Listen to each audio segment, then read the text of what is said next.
portion of the time.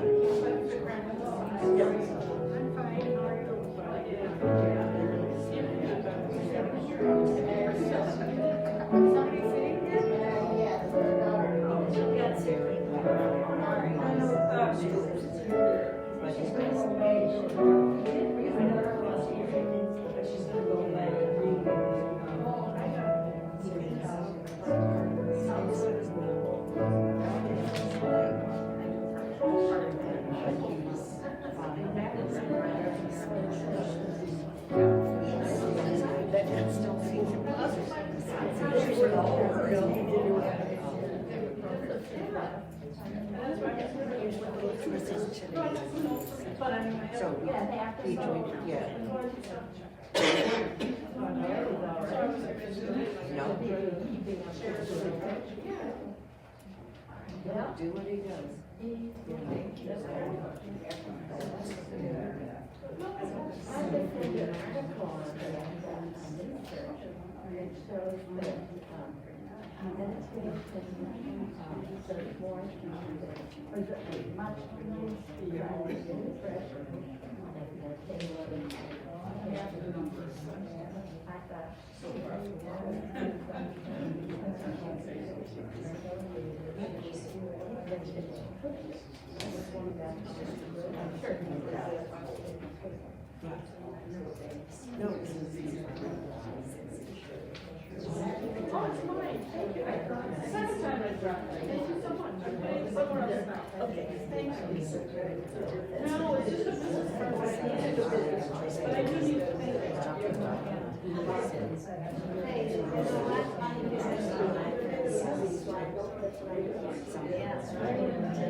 I like it. Except for his flowers.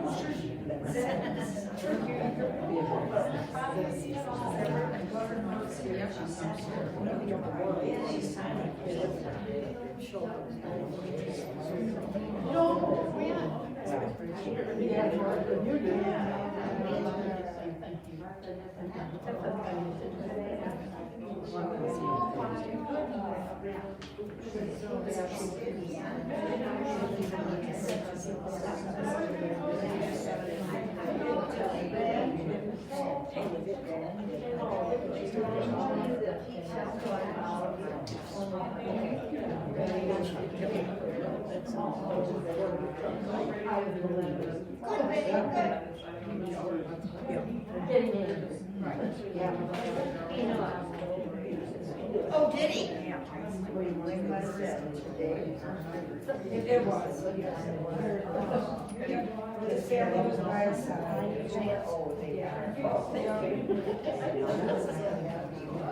I know. Good afternoon. Good afternoon to all of you, and welcome. This is our annual service of remembrance that we have here at East Castle every year, about this time of year, usually between All Saints Day at the beginning of the month and Thanksgiving towards the end of the month. This tradition began back in 2019, shortly after I arrived here as chaplain. I was approached by Katie Phillips, who said that we need to do something like this.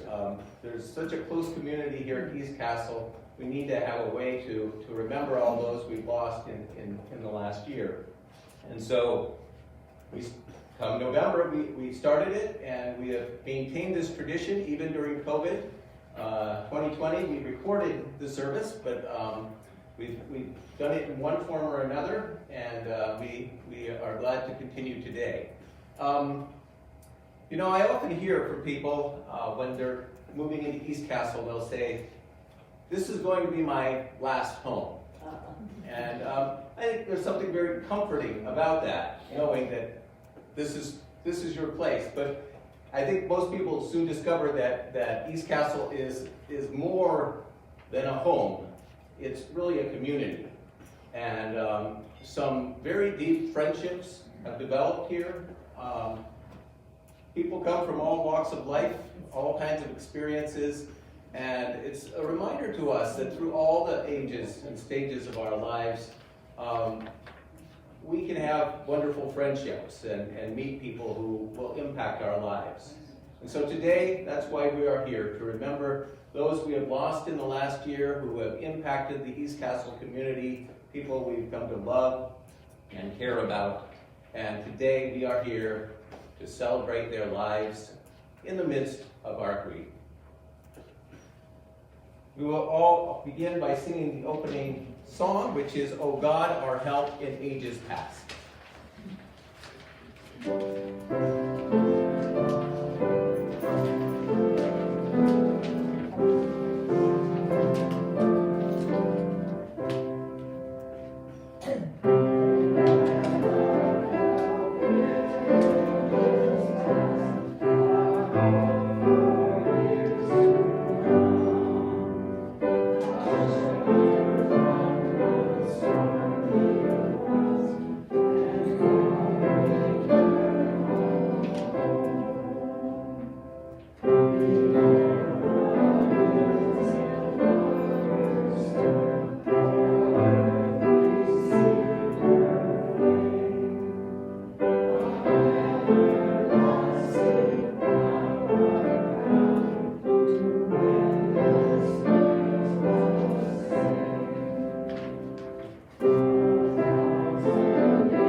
Couple other notes before we continue. Much like when we're at the theater, I want to remind you, if you do have a cell phone, because of the nature of this service, please make sure that it doesn't ring during our time of remembrance here. I also want to thank Judy Christofferson, who is providing us with the music today, and Terry Sundberg, who helped plan and is assisting in the service as well. We continue with the meditation before the Kaddish. Life and death are mysteries. We journey through a country dimly seen by the uncertain light of thought and feeling. And death is an undiscovered territory, a land without report. Yet as we now remember those who have died, we look ahead with faith and hope. They have faded from sight, but they live on in God's presence, where nothing good can perish. In the eternal, all beauty shines forever.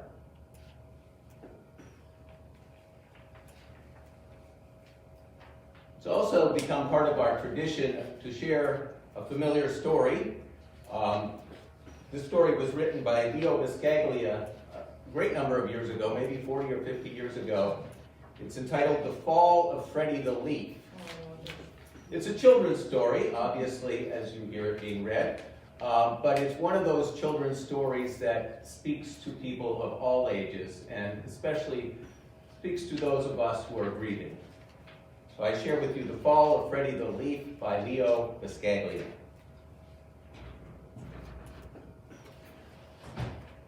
Spring had passed, and so had summer. Freddie the leaf had grown large. His midsection was wide and strong, and his 5 extensions were firm and pointed. He had first appeared in spring as a small sprout on a rather large branch near the top of a tall tree. Freddie was surrounded by hundreds of other leaves, just like himself, or so it seemed. Soon he discovered that no 2 leaves were alike, even though they were on the same tree. Alfred was the leaf next to him, and Ben was the leaf on his right side, and Claire was the lovely leaf overhead.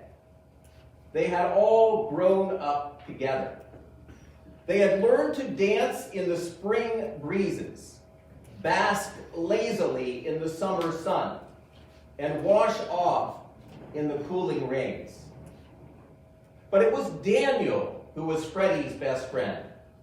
He was the largest leaf on the limb and seemed to have been there before anyone else. It appeared to Freddie that Daniel was also the wisest among them. It was Daniel who told them that they were part of a tree. It was Daniel who explained that they were growing in a public park. It was Daniel who told them that the tree had strong roots which were hidden in the ground below. He explained about the birds who came to sit on their branch and sing morning songs. He explained about the sun, the moon, the stars, and the seasons. Freddie loved being a leaf. He loved his branch, his light leafy friends, his place high in the sky, the wind that jostled him about, the sun rays that warmed him, the moon that covered him with soft white shadows. Summer had been especially nice. The long, hot days felt good, and the warm nights were peaceful and dreamy. There were many people in the park that summer. They often came and sat under Freddie's tree. Daniel told him that giving shade was part of their purpose. "What's a purpose?" Freddie had asked. "A reason for being," Daniel had answered. "To make things more pleasant for others is a reason for being. To make shade for old people who come to escape the heat of their homes is a reason for being. To provide a cool place for children to come and play. To fan with our leaves the picnickers who come to eat on checkered tablecloths. These are all reasons for being." Freddie especially liked the old people. They sat so quietly on the cool grass and hardly ever moved. They talked in whispers of time past. The children were fun too, even though they sometimes tore holes in the bark of the tree or carved their names into it. Still, it was fun to watch them move so fast and to laugh so much. But Freddie's summer soon passed. It vanished on an October night. He had never felt it so cold. All the leaves shivered with the cold. They were coated with a thin layer of white, which quickly melted and left them dew-drenched and sparkling in the morning sun. Again, it was Daniel who explained that they had experienced their first frost, the sign that it was fall and that winter would come soon. Almost at once, the whole tree, in fact, the whole park, was transformed into a blaze of color. There was hardly a green leaf left. Alfred had turned a deep yellow. Ben had become a bright orange. Claire had become a blazing red. Daniel, a deep purple. And Freddie was red and gold and blue. how beautiful they all looked. Freddie and his friends had made their tree into a rainbow. Why do we turn different colors, Freddie asked, when we're on the same tree? Each of us is different. We have had different experiences. We have faced the sun differently. Why should we not have just different colors? Daniel said matter-of-factly. Daniel told Freddie that this wonderful season was called fall. One day, a very strange thing happened. The same breezes that in the past had made them dance began to push and pull at their stems, almost as if they were angry. This caused some of the leaves to be torn from their branches and swept up in the wind, tossed about and dropped softly to the ground. All the leaves became frightened. "What's happening?" they asked each other in whispers. "It's what happens in fall," Daniel told them.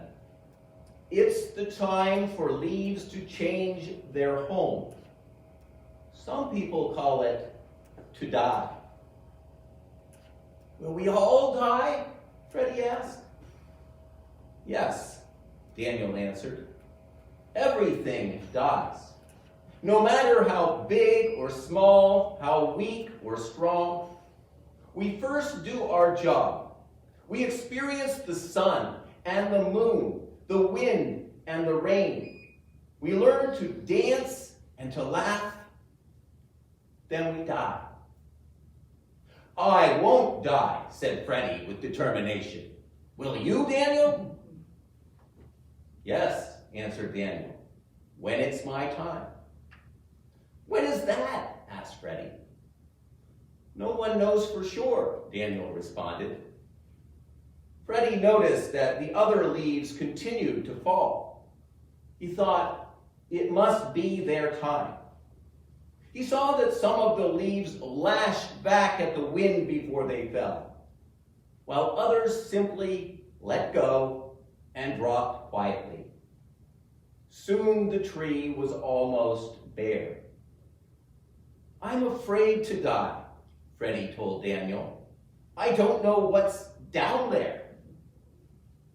"We all fear what we don't know, Freddie. It's natural," Daniel reassured him. "Yet you were not afraid when spring became summer. You were not afraid when summer became fall. They were natural changes. Why should you be afraid of the season of death?" "Does the tree die too?" Freddie asked. "Someday.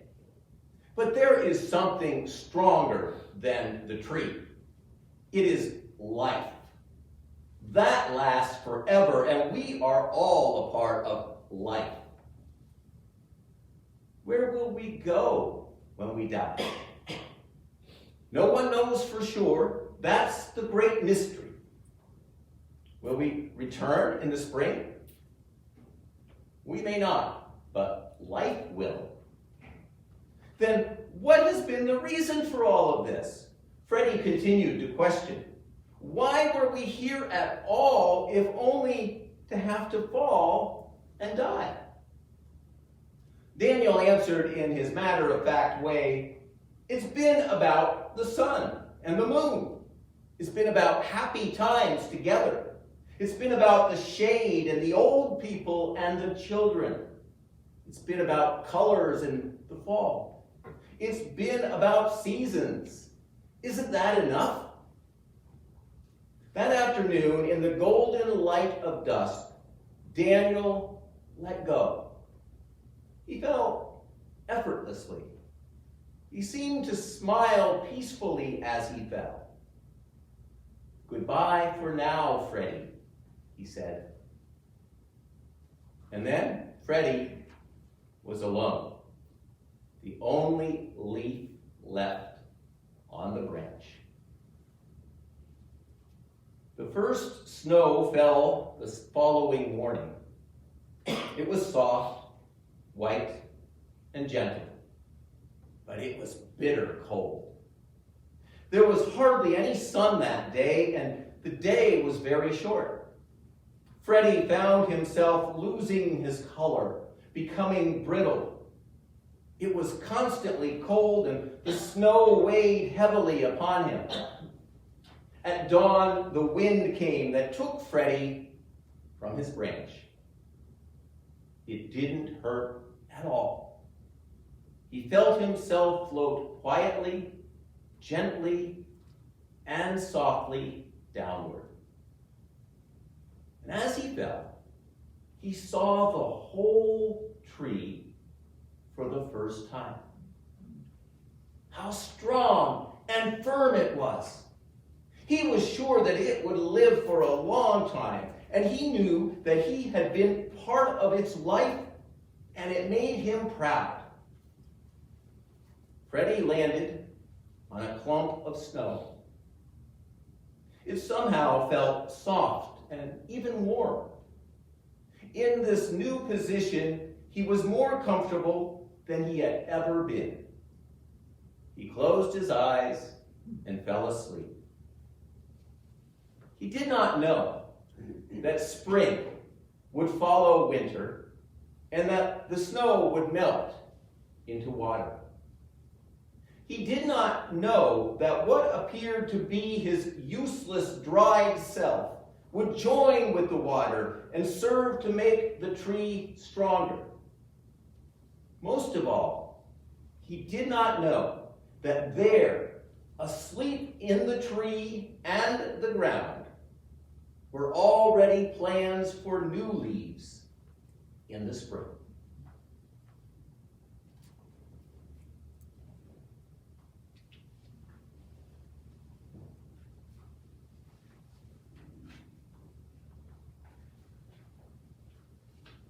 We continue now by remembering those from our community who have died in the last year.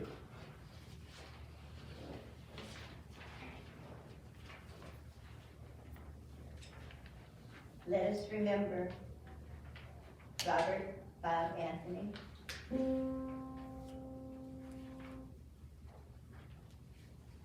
Carrie Bachman, Helene Petey Bachman,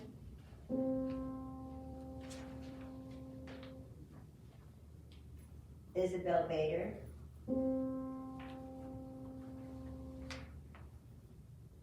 Robert Heaton,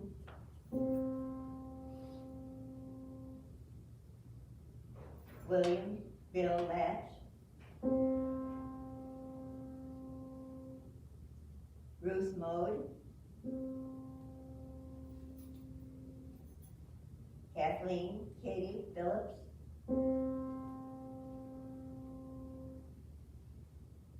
Carol Porth,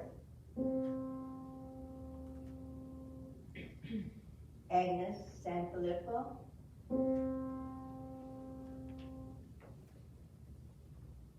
Dr. Peter Shelton,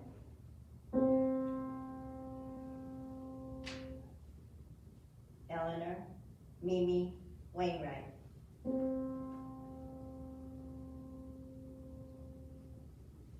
and all who lived here for a while and we never got to know. Family members who died this year, and loved ones whose presence is greatly missed.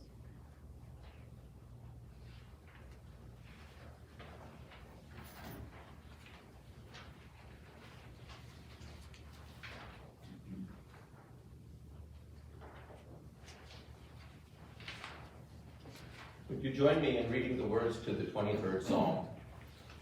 The Lord is my shepherd, I shall not want.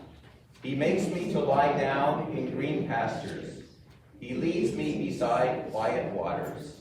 He restores my soul. He guides me in paths of righteousness for his name's sake.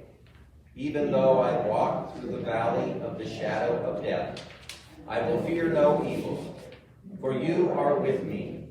Your rod and your staff, they comfort me. You prepare a table before me in the presence of my enemies. You anoint my head with oil. My cup overflows.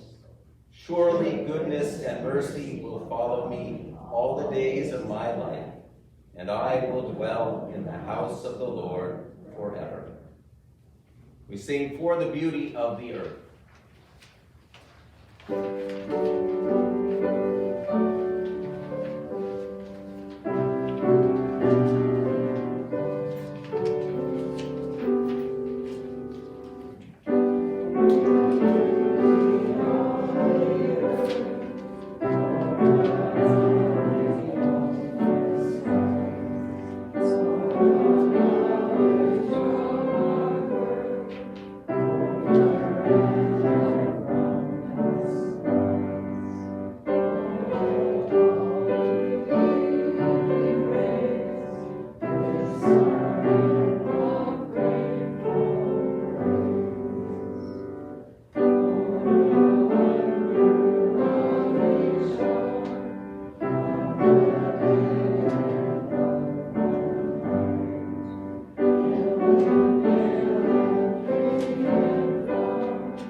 The poem Flashback, written by Katie Phillips.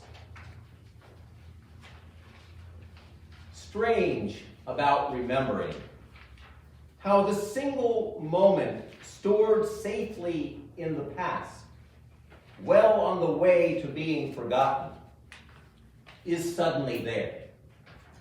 A portal opening, then closing like our dad's colored slides, moving too fast.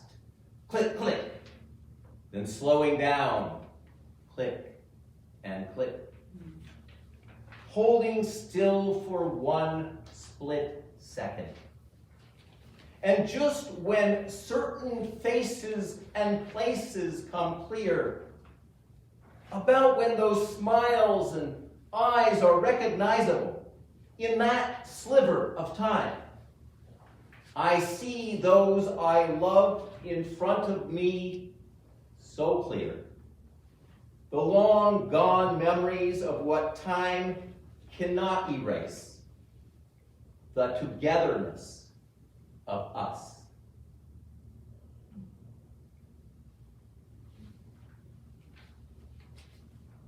And will you join me in the closing prayer? May we be for each other light in the darkness, courage for our fears, hope for our worries, strength for our weaknesses. May we be a place and a people, giving comfort and sharing joy in all the days to come. And we close with the hymn, Amazing Grace.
again to Judy and Terry, and I thank all of you for being present today. Very beautiful.